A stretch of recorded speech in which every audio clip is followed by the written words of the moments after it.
In fact मी तुम्हाला एक amazing गोष्ट सांगते की तुमच्या जर सिग्नेचरनी हे पण कळतं तुमचे अफेअर होणार आहेत की नाही.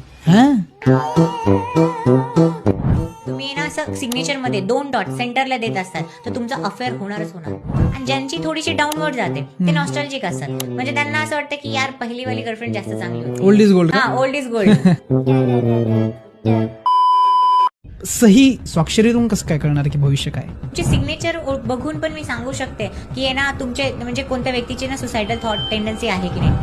माझ्याकडे एक क्लायंट आले होते, तर त्यांची जी मुलगी होती ना, मोठी मुलगी, तिने सुसाईड केली होती. तर मी त्यांना स्पेशली तिची सिग्नेचर मागून घेतली आणि लिटरली ते कॉम्बिनेशन तिच्या सिग्नेचर मध्ये होते. ओके, म्हणजे ती सुसाईड करणार होती हे तिच्या साईन मध्ये आधीच दिसत होतं, क्लिअरली दिसत होतं. असं काय असतं सिग्नेचर मध्ये की जेणेकरून हे कळतं की एखादी व्यक्ती सुसाईड करू शकते?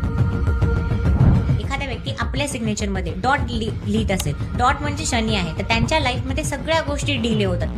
एका तुमच्या सिग्नेचरने सहीने मी हे सांगू शकते की तुमची फायनान्शियल कंडिशन कशी आहे, पण तुम्ही किती स्ट्रगल करताय, किती ब्रेकेज लागले, तुमची हेल्थ कशी आहे. तुम्ही मॅरिड आहात तर तुमची साईन वेगळी असली पाहिजे, अनमॅरिड आहात तर वेगळी असली पाहिजे. सरनेम आणि तुमच्या नावामध्ये अगेन मोठा गॅप देत असाल तर तुम्ही तुमच्या फॅमिली पासून पण दूर आहात आणि करिअर मध्ये पण स्ट्रगल आहे.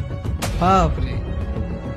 हरभजनसी काय आहे त्यांची तुम्ही इंटरव्ह्यू मध्ये ऐकू शकता, ते इंटरनेटवर ऑलरेडी अवेलेबल आहे. त्यांनी फक्त सिग्नेचर चेंज केली आणि त्यांच्या लाईफ मध्ये चेंजेस आले. यश मिळवायचं तर माझ्या सहीमध्ये काय असणं आवश्यक? तिने जर चेंज केली तर मग माझ्या लाईफमध्ये ही चेंजेस व्हायला सुरुवात होतील. सिग्नेचर नक्की कशी असली पाहिजे जेणेकरून सिग्नेचर ॲस्ट्रॉलॉजीनुसार ती बेस्ट सिग्नेचर असली पाहिजे? त्यासाठी काय काय टाकते सिग्नेचर?